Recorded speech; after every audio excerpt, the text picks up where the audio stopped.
I want to welcome Mr. Yoshi Rosenbluth,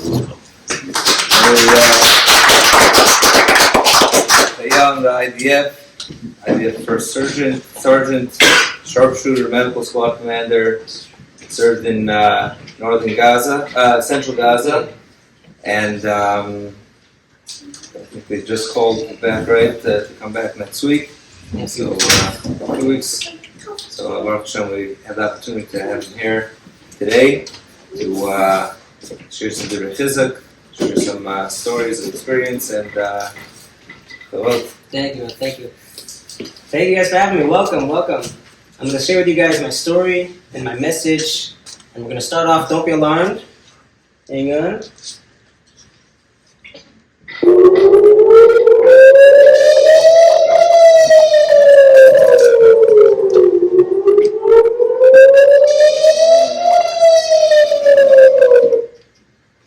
So that's the sound that I woke up to on October the 7th, along with thousands of other people in Israel, of our brothers and sisters. As about 3,000 rockets rained down upon us, and many of our family members, our brothers and sisters, were captured and brought to Gaza. I'm going to start with how it went down from my perspective. I was in Yeshiva. I'm an Eish Torah. I'm a madrich for the Foundations program, which is a program which caters to people coming from a secular background. And like its name, it starts off with the foundation. A lot of people come with the what's and the hows, but not necessarily the whys. And so this program takes people and answers the most difficult questions that we can ask. I started in this program myself. I had some fundamental questions like, what is God and how to know that it's real? What is Torah and how to know that it's true? You know, Judaism guides us from the moment we wake up in the morning to the moment we go to sleep exactly how to live our lives. And so I was asking, well, why should I do this, right? And I had also some questions about free will, that nice subject that most people don't want to touch on. And I got some very, very good answers at Eish, and I've really changed my entire life. Eish has totally changed my life and my afterlife. And I've been in Eish now about 2.5 years. I'm now the madrich for that program, which I started in. I drafted to the Army in November 2016, and was released November 2020. November 2016 till February 2020. I came to America for a wedding for 3 weeks. A week later, COVID hit. My return flight was canceled, and I spent 1.5 years in Baltimore. I came back to Israel, started at Yeshiva, came a long way since then. I've been in the reserves since I got out. And this is how I woke up, the sound of that siren. And my officer was calling me on my phone. I didn't answer because I figured he's not religious. He heard there were sirens in the old city, which never happens. And so he's saying if I'm okay. I didn't answer. I get dressed, I go to Yeshiva, and guys start coming over to me and telling me, did you hear what happened? And I'm like, what are you guys talking about? They say, I heard there was an attack down south. I heard there were like 200 people killed and like a couple were captured. And I'm like, well, what? That doesn't happen over here in Israel. And somebody else came over to me. He says he heard there were 400 people killed and 100 captured. And I'm like, guys, once Shabbos is over, we'll figure out what really happened. You know, we don't need more Baba Mices, as I like to say. But then more people came over to me with more mugzam, just exaggerated numbers. And I got this feeling in my stomach and this understanding that even if a fraction of what they're telling me is true, we're already at war. And I'm a combat soldier, with my unit or without. With my uniform or without, I'm a combat soldier. So I wake up my little brother David, who's in Yeshiva as well, who is also a combat soldier. He was a commander in paratroopers. I tell him something serious is going down, be ready, we're about to be called. I go to Rev Yehuda Weinberg, Rev Noach's son. I told him what's happening. And he told me to go get my cell phone, call my officer. My officer, everybody's very rushed on the phone, and he's like, just be ready, we're getting called any minute. So I have my handgun, I have my Hatala walkie-talkie, I grab a spare magazine and my cell phone. All this is on Shabbos, on Simchas Torah. I go back to Yeshiva, and we're all like trying to stay positive and dancing, even though people are nervous. Like, nobody really knows what's going on, but they know something serious is going on. At one point, the maintenance guys came in and told everybody to go into the stairwell. And then they said, no, it's okay, keep dancing. I waited till Shabbos ended. Me and my brother made Havdalah and hopped in the car, zoomed home to my parents' house in the Shomron, where we have all of our gear that we've saved up over the years. And we divide what we've got. I get the flashlight, you get the gloves, I'll get the grip. And they only told us at 1 a.m. Saturday night that we have to be on base down south at 6 a.m. So I got down there as fast as I can, signed for gear, everything's just rush. There's cars all along the highways, just like abandoned cars, basically. All the reservists that were called up and just parked literally on the highway. The whole country was just knocked off our feet. Everybody kicked into gear and did everything that we can. The gear that we received was very old gear, and I didn't have a bulletproof vest. I'm a sharpshooter, so I got my gun. Here's me in my newer vest. And this is my gun. I wish it were a bit clearer, but this is what we got. And that's all a patch right there.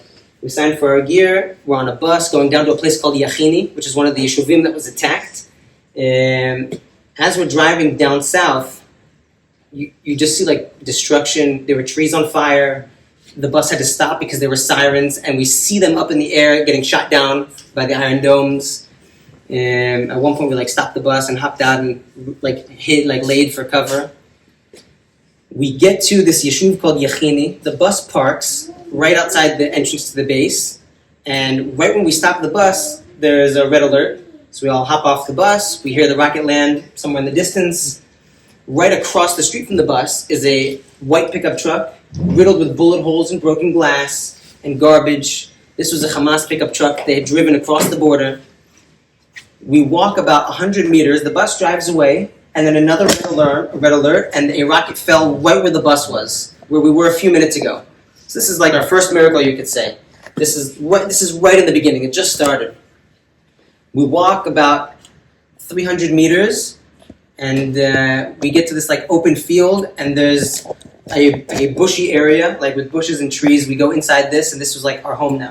We had no sleeping bags, no tent, no bed. I slept on the floor in my vest, just on the ground. I used my big backpack as a pillow. And there were nights where it rained on us, and I'm out there, and it's raining on me, and it rained. There's nowhere to go, there's nothing to do. And I'm getting rained on. I just say, Hashem, please make it stop. And he did, but not quite yet. He let us get a little bit wet first.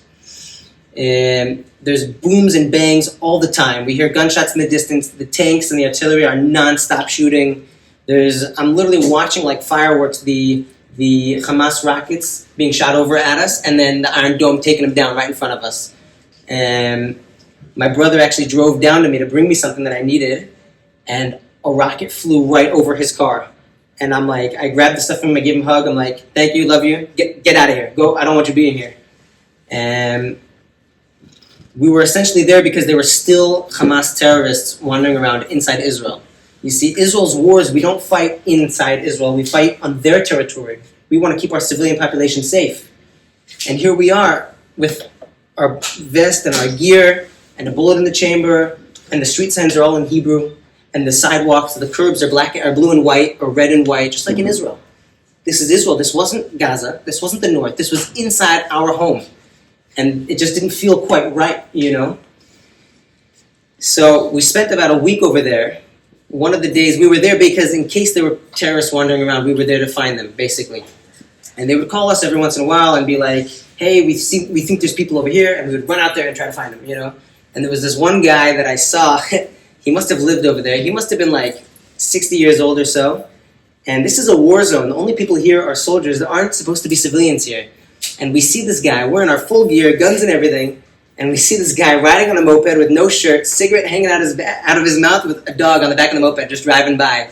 And we're like, what are you doing here? Okay, whatever. We keep moving on.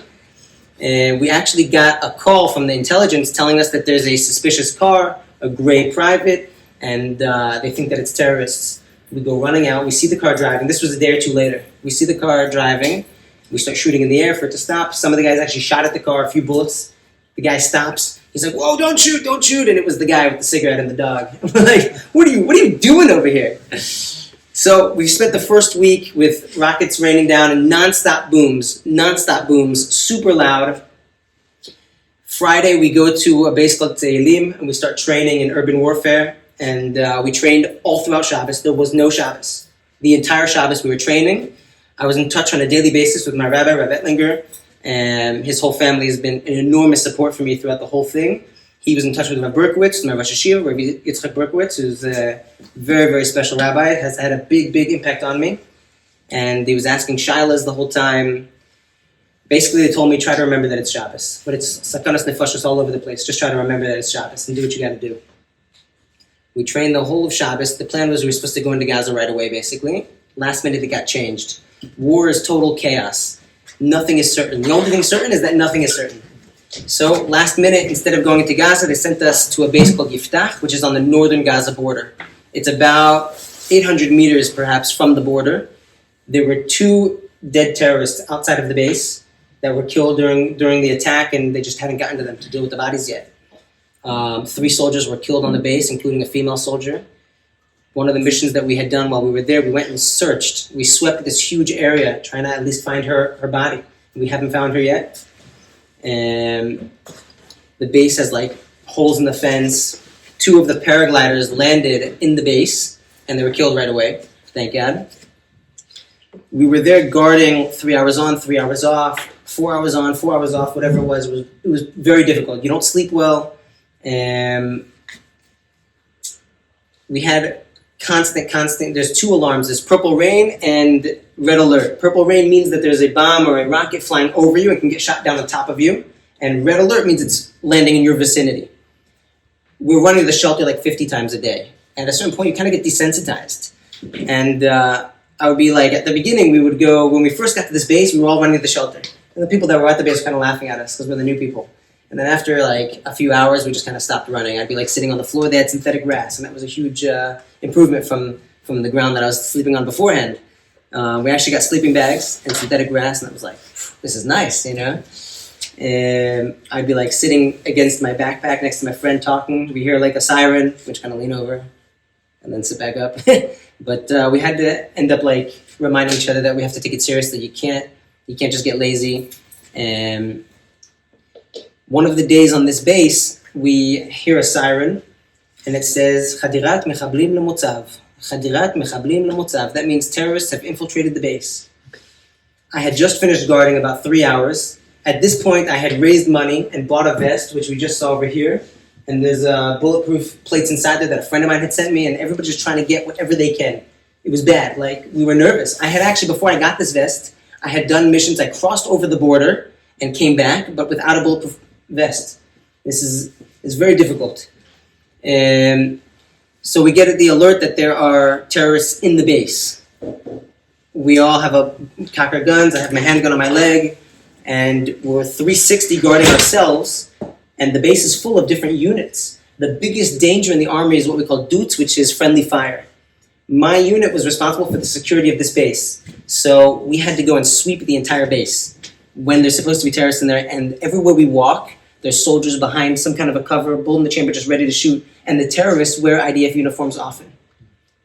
We're afraid that we're going to get shot by our own people, or there's going to be a shootout with terrorists. And as we're walking, we're Tzal, don't shoot us, please don't shoot us. And we search the whole base, we don't find anybody, they say Chazlash, back to routine, there was a false alarm, no terrorists in the base. We get back, again the alarm sounds. Chadirat mechablim lemotzav. Again, 360, we end up searching the base again, afraid that our own people are going to shoot us, or we're going to have a shootout right there in the base. Thank God, again, the terrorists weren't actually in the base, but this is when they came in from the sea by Zikim. And there was a whole shootout about a few hundred meters from the base. Throughout this 3-week period, the civilians, and especially that first week, by the way, when we were in the Shetach, out in the wilderness, right away, the civilian population kicked into gear, started cooking food for us, bringing us socks and underwear and deodorant and toothpaste and anything and everything you could think of, people started bringing it to us. And this is what we had. The army had collapsed. The Southern Command had collapsed and wasn't functioning. All of our food, all of our clothing, all of the hygienic stuff was all from civilians. Even combat gear, they were starting to bring us. And it made a huge difference. 3 weeks go by. That was 1 week. Another 3 weeks in Yiftach. And all this time we're back and forth. No, they're not going to send us into Gaza. We're the reserves. They're going to send other people. They're not going to send us. We'll be here. Maybe they'll send us somewhere else. And then it came. A truck shows up from the army with 40 bulletproof vests for a unit of 100 guys. That was what they provided us. The other 60 vests we had to get on our own. I was on the phone with people nonstop. My rabbis were nonstop trying to get vests for guys. I have guys that are married with kids in my unit, and they don't have a bulletproof vest. Thank God we ended up getting enough for everybody. And we go to another base called Bach Nachal, and we train there another few days of training. And they tell us, then we go to State Teiman, which was like where all of our, like the headquarters was essentially, where all of our gear was and they say to us, okay guys, we're going into Gaza Friday night. So we prepare our gear, and I make phone calls. Shabbos is approaching now. I call my dad, I call my brother, I call my rabbi, I tell them we're going in tonight. I was quite chilled. I wasn't quite nervous until I had told my family that I was going in, and then hearing their voice, that's what really got me. And Shabbos starts, we continue working on our gear. We go to sleep for a few hours. We woke up about 2 a.m, Shabbos day, like Shabbos. We get on Hummers and we go out to what we call Shetach Kinus, which is this open field very close to the border, right by Be'eri. As we're there, I see some of the carnage in Be'eri, just ruined houses, totally broken and burnt. We're in the Shetach Kinus. We have speeches. We sing Hatikva. They take our pictures. We get into formation to start walking into Gaza. I've got my bulletproof vest. I got my big heavy backpack on, my helmet. And we start walking and we stop. And then we start walking and we stop. And after a few times of this, we waited for about an hour. And then I see that the soldiers that were in the front turn around and start coming back. And we're like, what happened? Like, change of plans, guys. We're not going in. Surprise. And this is fairly normal. Now, I was able to handle this better because a friend of mine told me that in Sukeitan 10 years ago, they had the same situation. We're going in, we're not going in. We're going in, we're not going in. Thankfully, I had a lot of preparation in Aish, and one of my Rebbeim, Rav Dov Ber Cohen, who actually was a Buddhist monk and used to train Buddhist monks. And then he became religious, became a rabbi, and he's had a huge impact on me. And one of the best tools that he teaches me is to breathe. Focus on your breathing. Focus on the good, grow from the bad. Positive attitude. So they say Chazlash, means never mind, we're not going in. This was Shabbos day. We stayed out in the Shetach over there the rest of Shabbos. We slept there. They brought us sleeping bags very late, and we got rained on. No tents. It just poured on us. I took off my shoes. Thankfully I had thought in advance, and I put them upside down so that everyone would get in. Not everybody had thought of that. We slept there Saturday night. Sunday morning we go back to State Teiman when I got my phone. My family all thought I was in Gaza at this point because I didn't get my phone till Sunday. I called them. I'm like, never mind. Turns out we're going in on Tuesday. That was on Sunday. 2 hours later, I call my brother back. I go, never mind. We're going in a few hours. The mind games are very difficult. You have to really take it as they come. So sure enough, Sunday night, we go back to the Shetach Kinus. We get back in formation. The speeches were much shorter this time. And we start walking. We approach the border of Gaza. Big opening in the fence. And we walk through it. And the only parak of Tehillim I know by heart is Mizmor David Hashem Roi Lo Achsav. And in this we say, Gam ki elech begeitz al mavet lo yirara ki atay madi. Even as I walk through the valley of the shadow of death, I will fear no evil, because Hashem is with me. And I would repeat this to myself, and I'd remind myself of all the stuff that I've learned in Aish. And if I hadn't had that preparation and the building of my emunah beforehand, I don't know how I would have coped with it. I don't know how other guys coped with it. It's quite frightening. You know, there could be tunnels at anywhere. There could be mines, there could be snipers. The path where we walked in originally was clear because the soldiers had walked there before us, and they had cleared it. But once we got further in, who knows what there could be. We walked about 2 kilometers till we get to our campsite, and there were soldiers that were there for already 2 weeks at this point, which we switched, and they just looked exhausted. They were covered in pudra, which is this finely ground dirt or sand from the tanks, and it gets everywhere. You're eating it, it's in your hair, it's in your eyes, it's everywhere. And this is essentially where we made camp. I'll show you what it looks like in a second. This is my friend right here, Chavush. A little bit hard to see him. But if you notice, he's holding his tefillin with no yarmulke.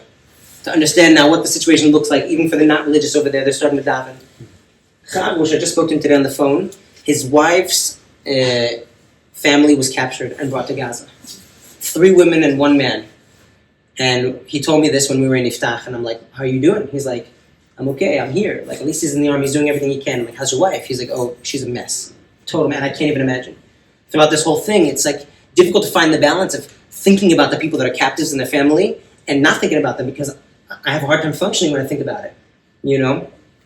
You gotta find that healthy balance. I gotta remember and do everything that I can. At the same time, I have to function and not forget about them. Now, thankfully, during the first swap, the 3 women were released, but the grandfather is still there. His name is Avram Mandur. He's an older guy, and he's still in Gaza. And well, that's a cool picture. I don't think it's supposed to be there, but that's okay. This is what it looks like, essentially. And it's hard to see. I apologize, but just everything's destroyed. Piles of rubble as you walk in. Piles of rubble. That was a 3-story house that we destroyed with mines. Just to give you an idea of what it looks like. And there was a family here once upon a time, just piles of cement, concrete, steel. I knocked on the door over here, but nobody was home. There's a big pool in the backyard of this house, by the way. This is a Hamas terrorist house. The Hamas terrorists have a lot more money and better living conditions as well. A lot of the other people live in terrible, terrible squalor. The pool is not filled with dirt, but imagine this is an in-ground pool. In Israel, this would cost a fortune. Right above it, you'll see there's right over here. I think I have a label. Oh, cool. This is a guarding post that we would stay at. This is a UNRA school, and this is another school. They would attack us from these buildings constantly. I would see bullets flying out of this building. In fact, one of the days I was in the campsite, which you'll see in the pictures coming up soon, and all of a sudden there's bullets flying over my head. You see, there's the sound that bullets make is like a pop, pop, pop, but when they're flying past your head, it's a different sound. It's more like a pew, pew, and it's very unpleasant. And I ducked down, and I literally said out loud, I'm like, dude, stop! I don't know who the dude is I was talking to, but it was just instinctive. It was like very uncomfortable. What had happened was the team next to us, about 200 meters away, terrorists had come up out of a tunnel, shot an RPG at their house, and opened fire on them with an AK-47. They started shooting bullets back. They had soldiers that were injured. Bullets started flying over our head. I have no idea if it was ours or theirs. This school, even though they had constantly attacked us from here, and it was a major, major tactical danger because it's higher than us, we wouldn't destroy with an airstrike for political reasons because it's a UNRA school. So you've got hundreds of soldiers whose lives are in danger, and we wouldn't take it out. Now, it was actually, you see, it's only 2 stories. It was actually 4 stories. The guys before us put 100 bombs in there, and it only took it down 1 floor. So we came in, like, all right, we're going to finish the job. We went in, put 110 bombs in there, took it down 1 floor again. This house is coming up in a second. We had done missions to take over this school. This was the H school, and this was the L school because of the way that they're shaped. It's hard to tell like from this picture. So I was over here in this house with my team covering the guys that were on the ground. This is the house up close. When I was inside this house, you'll see what it looks like in a second inside. First of all, just destruction. Like, it was missing the walls, and everything was just broken. All the glass is broken. Everything's all over the place. Bullet holes riddling the walls.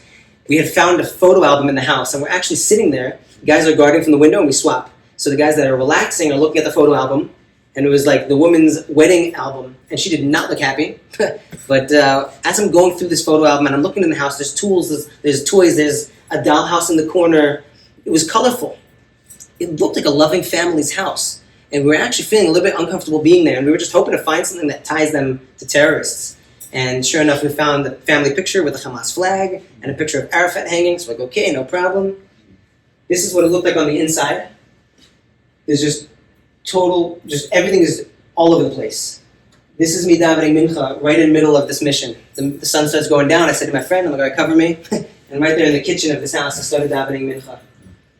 Somebody was interesting. I was telling them the story, and they were like, I wonder what host this house had that they merited having a mincha in the house. I wonder. I don't know. This is an automatic grenade launcher. This was on top of the house, which was right behind our camp. This is, you can't see it, but right over here basically is where those schools were. So this way we could shoot back with that if we needed to. It's very cool. This thing's a monster. It goes boom, boom, boom, boom, boom, boom as they explode. This is what it would look like if you're shooting it. These houses all had Israeli soldiers that had taken them over. This is the camp. This is essentially what it looked like where we were living. We had moved from this one to different ones. The tractor, the D9, would come in and just plow down everything and make these walls of dirt. And these tents were donated, not from the army. We had nothing. We had gotten nothing still. So you see, it all looks like fresh sand, actually. If you look around, all of this was olive trees. All of this was olive fields and houses. For example, these 2 houses over here, you couldn't see them. This was all olive trees. Total destruction. And several times I'd be sitting there with my friend and I'd ask him, I'd be like, I wouldn't ask him, I would just be speechless. I'd be like, I can't believe it. that these people, all they cared about was to kill Jews, even though it meant their own destruction. And it meant their own destruction. These houses, I actually lived in this house for a week. And it's a Hamas terrorist's house. I'll get to that one in a second. So you got to understand that these walls will protect us maybe from somebody on the ground, but from the air, no protection whatsoever. There's rockets falling around us, there's no red alert, and there's no bomb shelter. There's nowhere to go. I was guarding with a friend of mine right over here, and a rocket fell right there. We were talking about that time when the bullets were flying over our head, and then right where I'm looking, I hear from the background, boom! And this huge pillar of smoke goes up in the air. It was too close for comfort, and right after, another one landed but didn't explode, and then another one landed and exploded, and we're like, dude, let's get out of here. We just felt super exposed. Everybody's they're all doing cover from these walls because when we get a barrage of rockets, we're afraid that they'll attack us on foot. That's like a common tactic that they'll use, so we're distracted and then they'll come attack. That's what they did on the 7th. They sent over thousands of rockets while they came in and breached the border. Thankfully, nobody breached, but we go back to normal. Now, in the Army, we learned to go from 0 to 100 in a split second. We have a lot of training to do that, to just snap and get into gear and do whatever you got to do, However, something that I had to learn to do in Gaza was to go back from 100 to 0. That's not a normal thing. Even when I would be in the West Bank and I'd be doing arrests and we'd be in dangerous situations, afterward, we go back, we take off our gear, we debrief, we take a shower, There is no such thing over here. But you also can't constantly be on your toes. You're in a constant state of danger, but you can't remain in a state of fight or flight. You almost get used to it. This is probably not healthy, but we did the best with what we had, So we would play games, we would play backgammon, read books. I would focus on my breathing. I would speak to God all the time. I was closest to God in Gaza. To me, it was extremely clear that God runs the world. I've had, thank God, a lot of preparation, a lot of classes. We have what's called the Discovery Seminar in Aish Torah, which brings all kinds of what we would call evidence to the existence and divinity of God and the Torah. And I was just hoping, I'm like, listen, I have every intention of coming home, but this is where I am for Am Yisrael, and this is what I'm going to do. I'm going to put my life in danger for them. And that's the right thing to do, and this is what I would tell my mom and remind her. My main fear was really for my mom, for the people that, God forbid, we leave behind. Any combat soldier that goes in, I would assume they know what the risk is and they're willing to do it anyway. In the past week, I was at 2 funerals for boys under the age of 25. The eulogies of their parents are ringing in my ears, and one of the boys I didn't know. If anybody doubts whether or not we have a neshama, go to one of these funerals, because you will hear somebody crying and screaming from the depths of their soul, a sound that is inhuman.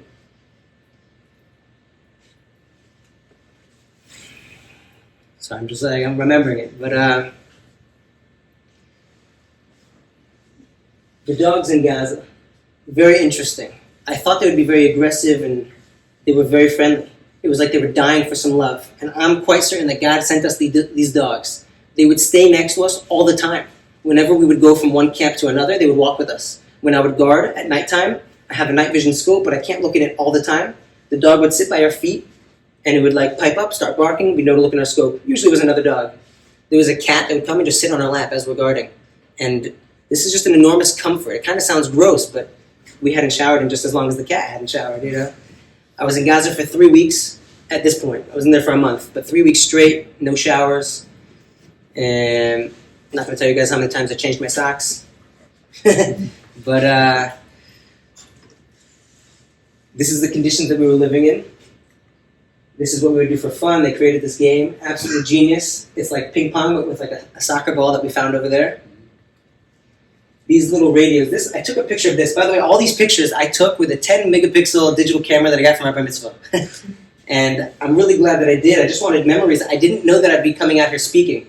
It all started with a podcast that I did with Rav Yaakov Walby, who was a big impact on my life. When I was in America during COVID, I was working in all different jobs, and I discovered his podcasts, and it had a huge impact on me. 400 hours of podcast later, I ended up in Aish Torah. About 1,000 hours of podcast later, I ended up the madrich for the program I started in. I ended up meeting Rav Walby, developed a relationship with him, and he messaged me. The night I came out of Gaza, I texted him back when I got my phone, And he asked me if I want to do a podcast. I said, sure. We did a podcast. It was just a Zoom call, which became the podcast. And it ended up spreading. And my big message, and this is what I've really come to talk about, is achdus, is unity, specifically through Shmiras HaLashon. People started messaging me after this podcast and said they started studying Shmiras HaLashon, which is when I was like totally blown away. And I'm like, I have to go and share this more. That's why I'm standing here. Happens to be I have terrible stage fright, and I've never really spoken in front of people, but if it's working, then this is what I'm going to do. It's not about me. It's about the Jewish people and our brotherhood, and this is what I'm going to do. We would stand around these radios, playing with the antenna, trying to get good service, trying to listen to the news every hour on the hour, trying to have an update of what's going on in the world. One of the times when we're sitting around this radio, I get an update about a terrorist attack in the entrance to Jerusalem, where 4 people were killed. I think it was 4. It turns out that one of the girls who was shot was my sister-in-law's cousin, who I'm close with their family. Baruch Hashem, she's alive. She has to go through more surgery still. I didn't know this till I got out of Gaza. But realize how personal this is. I'm sitting with my guys, sitting on a radio, hearing about an attack, which was already personal. I didn't even know that it was somebody that I'm related to, you know. But if we're Jews, we're connected. Remember, if you're Jewish, you are part of a family of 14 million people. Those are the 2 houses that I showed you earlier. We took over both of them. I was living in this one. I'm about to show you. Remember, all of this was olive trees. The enemy knew where we were. The tank was parked outside. We had plowed down the olive trees. They knew that we were there, and we felt extremely exposed. We can get a rocket through the window at any point. This is the backyard of one of the houses. You can kind of see just how big it is. If you guys are familiar with real estate in Israel, these houses would cost a fortune. A fortune. I'm going to get to this in a second. Inside that, you know what? Hang on. Let me jump back. That house that we had taken over belonged to Hamas terrorists. We found bombs, claymores underneath the stairs. I found grenades next to the baby's crib. This is like, you can't comprehend this. I'm like, I found tons of books that the guy was apparently a lawyer. A lawyer, Hamas terrorist, with at least 2 kids and grenades next to the baby's crib. And a piece of an AK-47 next to the bed. Oh, they had a Tu'udat Shahid, which is I don't know how you said it in English exactly, but if somebody in their family was a martyr, they get a special plaque with his picture, with like a band around his head with Arabic writing and a gun with a Hamas flag. So they had this hanging up. And we lived in this house. We were like 20 guys in one room. We took mattresses from wherever we could find them. We did musical sleeping bags. And basically we were guarding every 2 hours or so. So they would wake us up. 5 people would guard. They would get into their sleeping bags. They would swap, get into the other sleeping bags. And not very hygienic, but this is what we do. And the guys in my team were like brothers. Like, we eat together and sleep together. We suffer together. We train together. We risk our lives together. And it creates a very, very powerful bond. I was going to extend my flight. I'm here until February 6th. I was going to extend and speak in as many places as I can.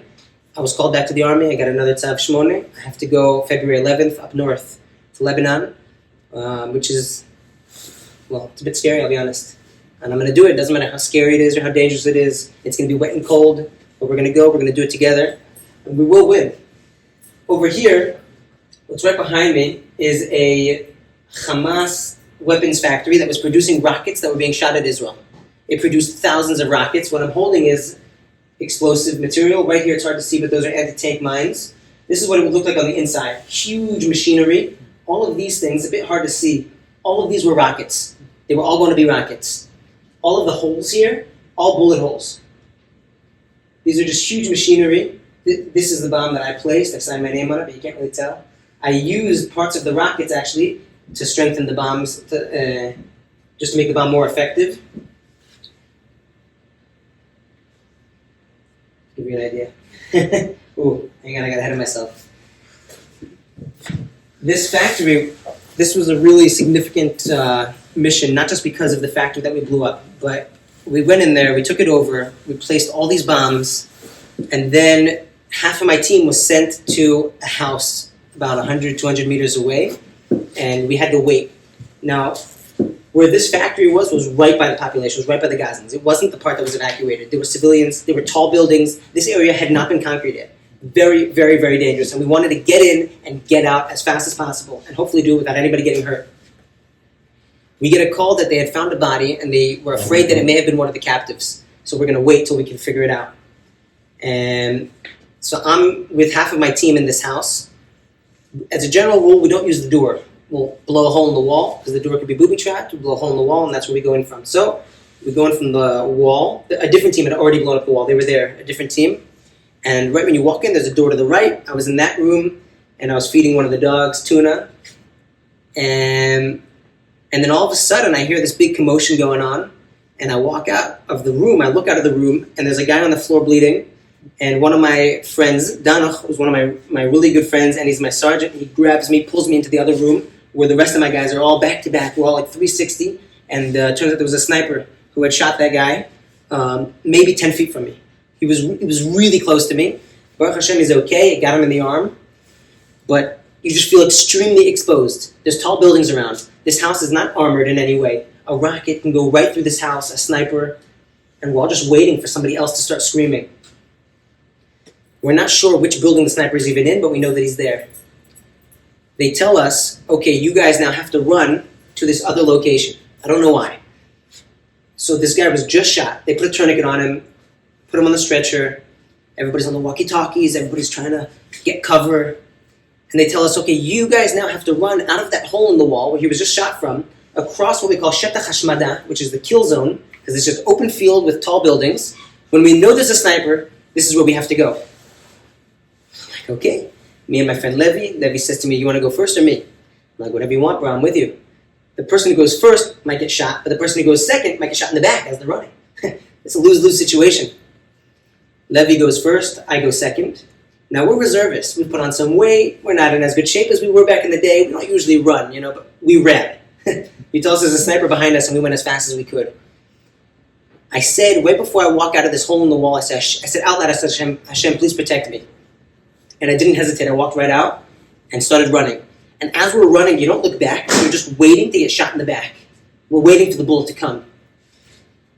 And we're running and running across open field.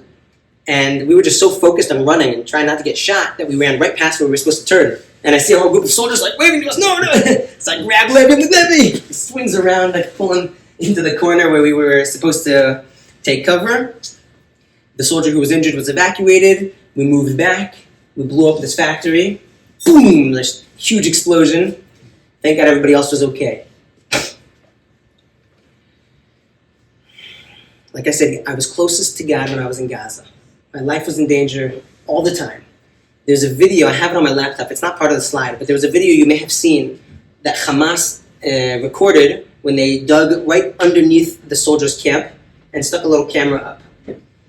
That was the camp right next to mine. It was about 200 meters away. The intelligence had heard the terrorists talking, figured out which camp they were underneath, told the soldiers who placed bombs over there, and moved away to a vantage point. And then a terrorist popped up and walked out of their tent. Insane. And then they blew him up. And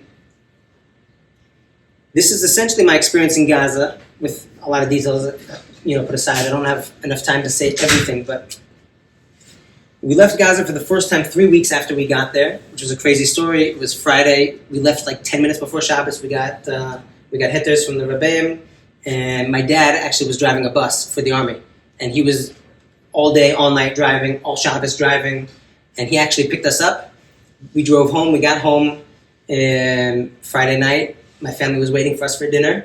I hadn't been home in 8 weeks.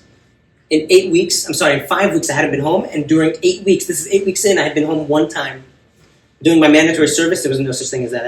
I was maximum 3 weeks on base, maximum. When I get to my yeshuv, there were barely any men around. It was mostly the children and the women, and I see on the women, they all had the same face, which I perceive it as this face where they're worried about their husband, they're tired, they're raising the family by themselves. They don't want to burden their husband if they even can get a hold of him, and they're trying to be strong for the kids. And I've seen this face on thousands of women at this point. I go back to Gaza on Sunday. We spent another week there. We were supposed to be there till January, and they switched us early, and we ended up leaving Gaza. I'll show you guys some videos at the end of the explosions because I have them. Now, it was very nice that they had switched us, but there are two main things that are very difficult for me as I left Gaza. One of them is that the war is still going on, and now I'm not in it. And two, the guys who had switched us were released 2 days earlier. They returned their guns, they returned their gear, they were released. The next day called back, and the next day they were in Gaza, switched us. That means I could be called back at any minute of any day. This was very hard. When I got out, just the whole thing had taken a toll. I took a tent, I went to the forest and just lived alone in the forest for 3 days. Just me and God and nature. I didn't even want to come back to society, to be honest. I just wanted to be around nature. But it was Friday, I had to go home for Shabbos, and thank God I did. I then went back to Yeshiva and started picking myself up again and building myself much, much stronger than before. Around this time is when I started getting these messages about the podcast and how people started taking upon themselves Shmiras HaLashon. This is what I had asked people to do, was Shmiras HaLashon. This was my request. So I'm like, I think I got to go and share this message. I sat with Rav Dober, he liked it, he opened his laptop, made a flyer for me, and we just sent it out. And I'm just going with the flow. I'm just I'm talking to God all day, every time I daven, I'm saying, Hashem, I'm going to go do this because it's the right thing to do. I can have stage fright, I might do a good job, I might do a poor job, but it just doesn't matter, as long as I get the message across. Why Shmiras HaLashon? Rav Meilech Biederman comes to Eish Torah every year on Rosh Hashanah, as it's ending, and he talks about two main things. The first one is the Ateres Eitz, which is the 10 days of repentance, and the second one is to take upon yourself a Kabbalah. What he says about the 10 days of repentance, he says this is an extraordinarily powerful time to effect change in the world, in yourself. You have an advantage. The analogy that he gives is you have those enormous shipping containers, and the crane is lifting it off the ship, and as it's being lowered down, it weighs thousands of pounds. You can move it with one hand as it's hanging. Once it hits the ground, very difficult to move. That's the 10 days of repentance. That's the power that we have during this time. He says, take advantage of it. The other thing that he talks about is a Kabbalah, that you take upon yourself that you could do in less than 5 minutes, that you'll do every day. And when you do this, you will tap back into the Yomim Noraim, to the high holidays. And you see, the whole month of Elul, we're working on ourselves, pedal to the metal. We're focusing on our character traits and on our davening, and we're preparing. And you have Rosh Hashanah. Then you have Rosh Hashanah. Then the 10 days. Then Ateres Tshuva, and then Yom Kippur, the peak of the peak. We're at a spiritual peak. I did a Tanis Dibur on Yom Kippur, which means that I don't speak except for the God. I recommend this, by the way, to everybody, because the only thing that I spoke for 25 hours was Tefillah and Torah, and that was it. And it was amazing. There was no distraction. I felt so close to God. I missed that closeness. Now, I took upon myself the Kabbalah to learn 4 minutes or 1 page of halacha a day. And so, it happens to be the mitzvah that I connect to most is Shmiras HaLashon, for many reasons. One of the things I love about it doesn't matter your level of religiousness. This is something that's good for everybody. Every time that I do this Kabbalah, I remind myself, I tap back into that Shemona Esrei on Yom Kippur. I tap back into that moment of bowing that we do only a few times a year, of this closeness with God. And it gives you a boost. You could end Yom Kippur and be like, okay, great, I got another year until next time. But when you're reminded of it, you tap back into it, the growth is not the same. And this is my experience. That Kabbalah I had actually taken upon myself a year ago, and so this past Rosh Hashanah I took upon myself to do the same thing, but before lunch. So I have once in the morning, once in the evening. I have a reminder on my phone that says, study halacha, remember Yom Kippur. Every 3 months I have a reminder that pops up and says, are you learning 4 minutes a day? Are you remembering Yom Kippur? And I get to look at my phone and I go, yes, I am. This has been enormous change for me. Shmiras HaLashon. The Chafetz Chaim, in his Hakdamah, the Sefer Chafetz Chaim, he brings 5 proofs that lashon hara is the reason that we are in Galus and don't have the Beis HaMikdash today. The first Beis HaMikdash was destroyed because of the 3 cardinal sins, the 3 big bad averas you're supposed to die instead of doing, which is murder, adultery, and idolatry. The Jews were exiled to Babylon for 70 years. It took 70 years to make up for this and come back and rebuild. The second Beis HaMikdash was destroyed because of sinas chinam. This goes hand in hand with lashon hara. It's been almost 2,000 years we haven't been able to fix this. Every year in Tisha B'Av, we mourn the Beis HaMikdash being destroyed. But you see, if we were worthy of it, it would be rebuilt right away. And if we had it and were unworthy, it would be destroyed right away. Which means that the Beis HaMikdash was not destroyed twice. It was destroyed 2,000 times. Every year it's not rebuilt, it's like it was destroyed again. And the Chafetz Chaim brings 5 proofs that it's very logical. If it was destroyed because of lashon hara, then we certainly cannot get it back until we fix this. Lashon hara destroys the unity. And unity is what we need. We say Hashem is our king when the tribes are united, not when we are fighting with each other. The Rosh Yeshiva, Rav Berkowitz, he shared a Dvar Torah with us once about the Tower of Babel. Fascinating. It's a confusing story that the nations seem to gather together, building a tower to try to fight God. I'm not sure what that means. There are different theories. They're trying to get to space, but if they're trying to get to tall, why build it in the valley? There's actually a commentator who claims that there was fire out of the bottom, and it was like a rocket ship, and it actually was able to fly. But even then, you fly into space, and then it would assume that God is finite and some big giant in the sky, which also has its own problems, but then he would just squish them, so that doesn't make much sense. The theory that Rav Berkowitz spoke about was the people were actually very, very smart. They knew exactly what they were doing. You see, they didn't like that God gave us what we would call objective morality, right and wrong. He told us how to live. They wanted to live a carefree existence. So what they had tried to do, by building this tower together, through the means of unity, for the wrong reasons, they were going to elevate themselves spiritually to the realm of angels. And a human being living in the realm of angels is not subject to the laws of angels, nor to the laws of human beings. Now the crazy thing is, Rav Berkowitz said, it would have worked. It would have worked through unity for the wrong reasons to get to the realm of angels. So what did Hashem do? He confused the languages. He destroyed the unity. And with that, the whole thing collapsed. What we need right now is unity. This war, it's no surprise. I have a picture, actually, I want to show you guys. Be warned. Sorry. This is basically what Israel looked like before the attack. We weren't surprised that we were attacked. We were shocked by the scope and the magnitude, the viciousness of it. But with disunity like this, with the judicial reform, with Tel Aviv on Yom Kippur, terrible stuff happening. Terrible, terrible stuff. I've never seen such a thing in my life. It was no surprise. We learned throughout history that when the Jews rebel against God, he's patient. But when the Jews fight amongst each other, he is intolerant. An analogy would be like a child rebelling against the parent. It hurts. But when the parent sees the children fighting amongst each other, its heart is torn in half. God is intolerant. He sends in a foreign enemy to remind us that we're a family and we have to stick together. This is where the Shmiras lashon comes in. Lashon hara creates disunity. Sinas chinam destroys us. Shmiras lashon creates ahavas Yisrael. It makes us careful about what we say, how we treat each other, and ourselves. You see, when you start to be careful about not speaking negatively, you start to not think negatively. You start to think more positively. And today, at least in the West, food and shelter is not scarce. Yet anxiety, depression, even suicide is higher than it's been in recorded human history. People need this. We need to be nice to ourselves, not just each other. Shmiras lashon. And the goal, like Rav Meirlich Biederman said, is 5 minutes a day. Just 5 minutes. Less than 5 minutes. Because that's consistency is how we change ourselves. You don't get into shape by running a marathon. You get into shape by running 4 kilometers 3 times a week. Consistently. 5 minutes a day will change the entire world. Will change your life. I promise you. I'm experiencing it. Now, my message is essentially like this. Shmiras lashon is my request of everybody. We want to bring Mashiach. Mashiach will come. We have essentially up until year 6,000, which gives us roughly 215 and a half years, although we don't even have that much time. It will come in the positive way or the negative way. The negative way is bad. It involves a lot of people dying. The positive way is much more pleasant. Now, as crazy as the world seems, the fact that it hasn't happened yet means our mission is still possible. What if we sit on our hands and just let life happen? It will come, and it will come in the negative way. There's a 70% assimilation rate in America. That is more effective than the Holocaust. That's extraordinary. Terrible, terrible tragedy.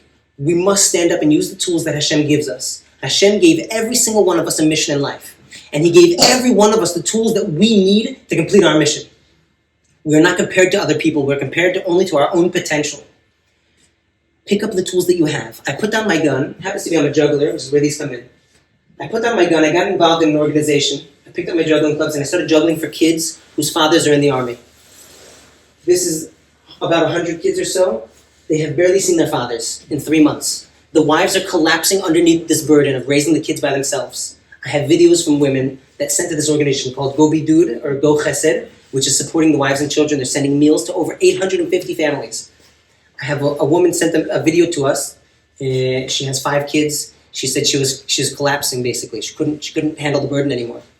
And a neighbor noticed and started sending her a dinner for the family. And it brought the life back into her.